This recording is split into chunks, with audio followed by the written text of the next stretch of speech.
I'm shocked again. I mean, You know what, man? Here's the thing. I'm sorry, I'm multitasking, but go ahead. No, that's okay. There is an argument that I could make, and I'll make it withholding full support. There's an argument that can be made that all roads at some level should be fee for mile. Oh, you're not kidding? I don't know, man. I mean, here's the thing: is You're that talking you, about, we call them toll roads here. A, do you have any out there? And B, what does, do you know what they are? yeah, I have a toll road about 100 feet from where I'm sitting. Really? What's it called? It's called the Highway 73. It connects the 405 freeway in Newport Beach down to the 5 freeway in San Juan Capistrano. I had no idea there were toll roads west of the Mississippi. Oh, sure. There's toll roads. That freeway is itself, the entire thing is a toll road. There's also a toll road that goes from Irvine over the hill. Actually, there's two different legs of it that connect Irvine out to the Inland Empire by Corona. There's another toll road that goes from Irvine down to Rancho Santa Margarita in East Orange County. So that's one, two, three, four, five specific toll roads. And then there's also going from Yorba Linda all the way out to Corona. There's a lane, there's a toll expressway that you can pay a toll and drive on, and it's a great way to avoid traffic. Last night, driving into Beverly Hills on the 110 freeway from the Hmm. 405 all the way to downtown, Okay. I was on the toll lane and avoided all the traffic going into downtown LA. It cost me probably $4 to drive in this toll lane to avoid all the traffic. See, here's yet another tangent. We got to get back to the gas tax thing. I'm sorry, the mileage tax plan. But living in the greater Chicagoland area, and now a bit removed from that by hour and a half living in Indianapolis, I'm very familiar with the whole toll road thing since a kid. One that comes to mind is called the Skyway. There's also, there's just coming out of Chicago. When various toll roads up here were proposed and then bills ultimately passed, the promise was these will be paid off by, and at that point they will become freeways. Needless to say, that never happened. So you not only have that, then you have gas tax and everything else on top of it. So, dude, once you start paying the government money, regardless of what it tells you, you're never ever going to get away from what they're doing. So I don't know. Well, the first tollway in Orange County was the 91 that goes the busiest freeway in Orange County actually goes out to Riverside County. Right. Um, and that was originally financed, paid for, and run by a private company. Okay. And actually, I mean, to that point, Mitch Daniels, and he was roundly criticized by the left when he was governor of Indiana. This goes back a few years ago. He, in effect, sold the toll road, the Northern Indiana toll road, and or leased it, if you will. I'm not sure. I haven't seen the specifics for a while. And it ended up being just a huge win for the state, and the revenue generated as a result, everything flipped. But all right, so let's get back to this mileage tax plan. I've Yeah. heard about similar stuff in the past. So what's going on here is as the price of gas has plummeted, although it's back up over $2 now. We had it as low as $1.88. Although I did see last week somewhere that I don't know who it was suggested it could go to $25 a barrel, and Saudi Arabia said there's no way it's going to interfere with the falling prices.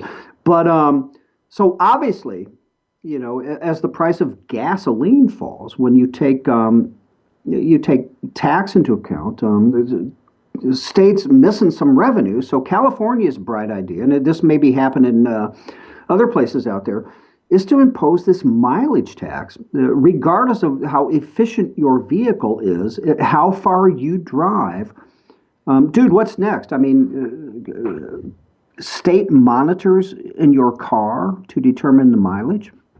Well, you see, here's the thing, though, man, is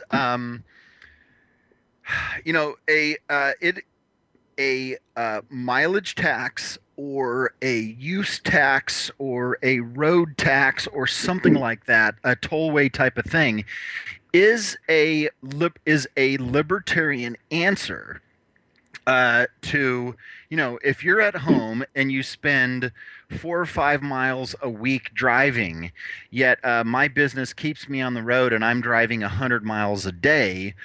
Shouldn't I contribute? Now, I am going to be contributing more by the sake of my gas taxes. So that's part of the way, the more gas I use, the more tax I pay, the more goes Right. to the roads. But that's indirect. The direct might be is every time I go onto a freeway, I'm paying a fee to use that road Okay, I to can. help off. Do you see what I'm saying? No, I see what you're saying, but here's the flaw in the argument, okay? Because I've heard you say, and correct me if I'm wrong before I continue, you somewhat understand and support, or at least think there's validity in the concept of a mileage fee, right? Or a toll, no, no, no, a toll fee, a pay per use of the road, right? Uh, I'm just saying No, no, now. but yes or no? Do you? Generally, I'm not, yes. okay, so here's the deal. Okay, you just listed several toll roads in California. Jessica sent us a message. Same thing with the Greenway here in Florida. I've talked about the northern Indiana toll road, the Skyway. There's another toll road around Chicago.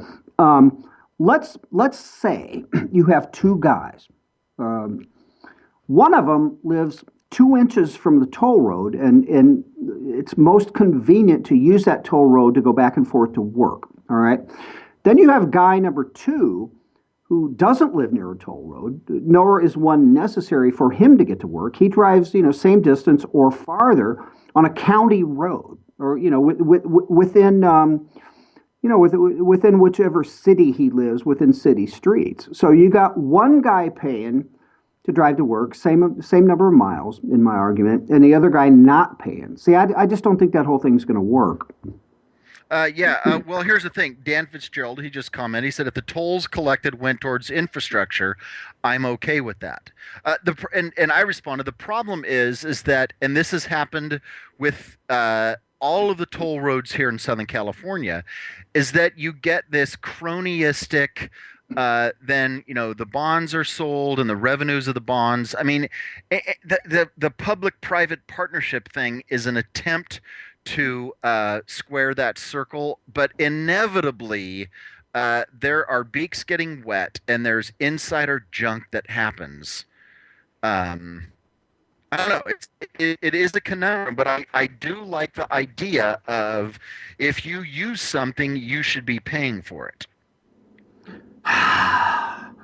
When I finally convinced myself, what? No, of course you should. I mean, of course you should.